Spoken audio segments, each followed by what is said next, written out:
Hello and welcome to Hank Games Without Hank. My name is John Green. I manage the AFC Wimbledon Wimbly Womblys, who are playing in Europe, specifically in Portugal, home of Sporting CP, where purple is an acceptable color to wear if you are a professional football team. This is exciting. I mean, who hasn't dreamt of a European night for the Wimbly Womblys? It's just wonderful. Look at this, the flags, the stadium, just getting to visit Portugal. You should have seen little JJ. He was so excited to be in Portugal. Do you know that he's 8 months old now? He can already walk. He's very advanced for his age. It's very impressive. Anyway, we've got a Spanish referee today. They're known for their corruption. I tried to buy him off before the game. We'll see if it worked. And as you can see here, this is our group. Sporting CP is in second, and we're in first. They're 3 points behind us, so a draw here would suit us very, very well. I would be extremely happy with a draw, because that means that we will be going to the knockout rounds, in first place, which means we'll be playing one of the second place teams from one of the other groups, and that would be great for us. So, yeah, I mean, you gotta say things are pretty darn good. Things are looking up if you're a Wimbly Wombly fan. I mean, it's amazing that we're playing in Europe. But I want to talk to you today about you, the Wimbly Wombly supporter, and the help that I need from you. Oh, we're just not as fast as they are. You know, Jaggy, lightning strike, lightning strike. Oh, he's a good man, complicated man, but not a swift one. Just not a Swiftie. Speaking of Swifties, you know who is? Me. God, I love Taylor Swift. So I need your help on a bunch of levels. First off, I need you guys to tell me what you want me to make videos about, what you feel like if you feel like there's anything missing from the AFC Wimbledon Wimbly Wombly viewing experience. Oh, that's a difficult pass, but Amankwa handled it well. If you feel like there's anything missing from the viewing experience, if you feel like there's anything missing from the for lack of a better term, fandom, then please tell me, because I want to I want it to be special and wonderful. We are lucky to be able to sponsor the shorts of AFC Wimbledon, but I have to say that in the future, I'm also wondering from you, would you like our sponsorship to try to get more ambitious, like for instance through a Patreon campaign or something, where you could get, I don't know, Wimbly Wombly real AFC Wimbledon shorts or all kinds of different, oh no, oh gosh, things worked out better than expected. All that kind of stuff. I want to know what you're looking for, both in the videos and then outside the videos when it comes to the real AFC Wimbledon. We're passing it out.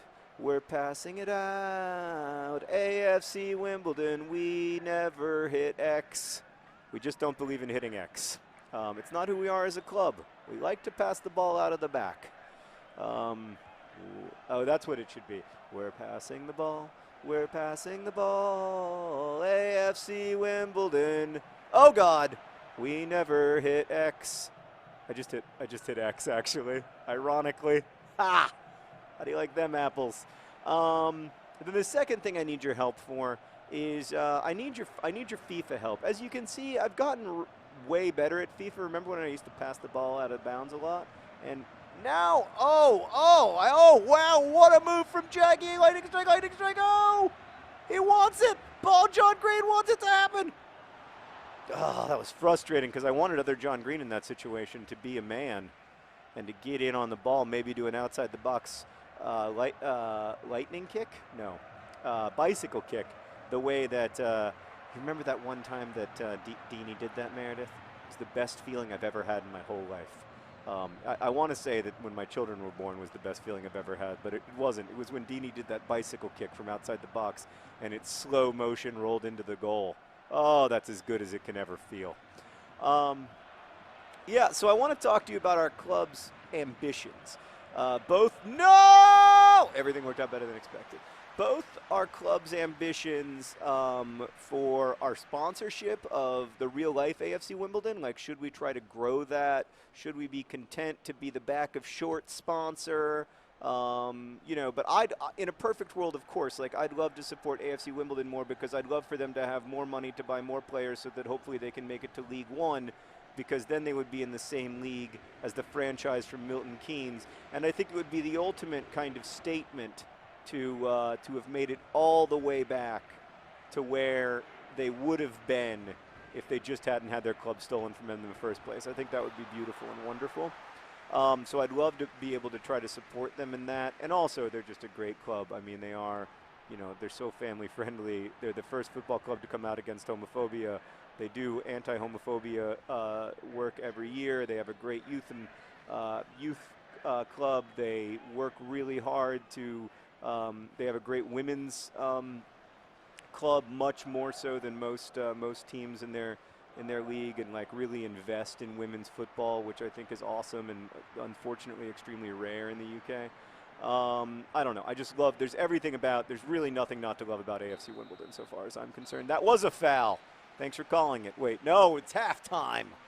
Well, whatever. A 0-0 draw suits us very well. I know we haven't scored in like 5 games, but sometimes you got to look for the results, not just the glory. So I want to know your thoughts about that. Like, do you think a Patreon campaign would help, or is there something else that might help, or should we be content with our sponsorship as it is? That's number one. Then number two is, as far as the Wimbly Womblys themselves are concerned, I have built up a considerable campaign war chest. We're coming into, not huge, not for the Premier League, but considerable. We're coming into January now, which is the transfer window for the season, and it's a moment, I guess, where we need to decide, do we want to be the kind of club that tries... Oh, it's a great ball! Oh, God, they love each other. Ball John Green and other John Green, they love each other, and Ball John Green loves doing the robot, and then other John Green tackles him. It's true love. John Green's ball, another John Green's. They're the best forwards that Wimbledon has ever seen. You guys were worried I wasn't going to score a goal. No worries. Now we can give up a goal and still finish first. Yay. Let's just have some fun out there. Let's go ultra attacking. See if we can give up a goal in addition to the one we've scored. That's not bad. That's not a bad ball. That's a good job finding some space. Oh. Are you going to call that foul on me? What just happened? I feel like I definitely got fouled. Anyway, hold on. Let me try to score real quick. Oh, no, it's not going to happen. So I guess like I have about $50,000 in transfer money for salaries and about $14 million in transfer money for players. I don't want to get players on loan. I want to really continue to build the Wimbly Womblys as we're passing it out of the back. You know, I don't want to put us in a situation where all of our best players are loan players. I want us to be developing our own talent that we can then sell if they're good. So that's the other consideration here. Yeah. All right. So I need your help when it comes to telling me, should we try for the top 4 this year, which would put us in the Champions League, set us on a path to being one of the great teams in England, and also get us lots and lots of money that would be very useful for buying new players? Or should we continue to conservatively build our transfer budget so that we're sure that we're saving lots of money season to season so that we don't... Oh, no! It's tied. Maybe that whole thing where I went full ultra attacking was a bad plan. So I need to know your thoughts on that.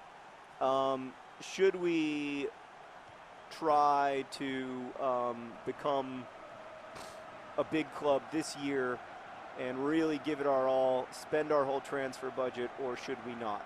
Secondarily, for those of you who are actually good at FIFA, this must be painful to watch.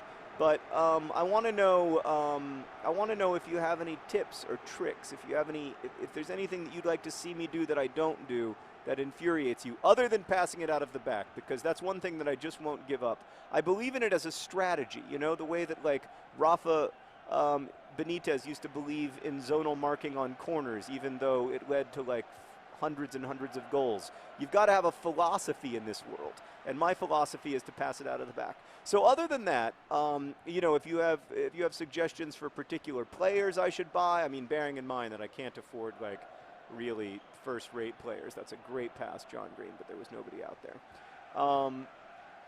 if you think that 4-3-3 would work better, or 3-5-2, or use a defensive midfielder or whatever, like, let me know. I am.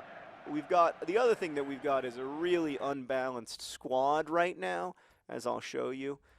We have a stunning number of talented right midfielders. So if you can look here, you've got Dicko is a right winger. You've got Mos Vestergaard, he's a right midfielder. Sermon, he's coming on right now, he's a right midfielder. Frankenstein is a right midfielder.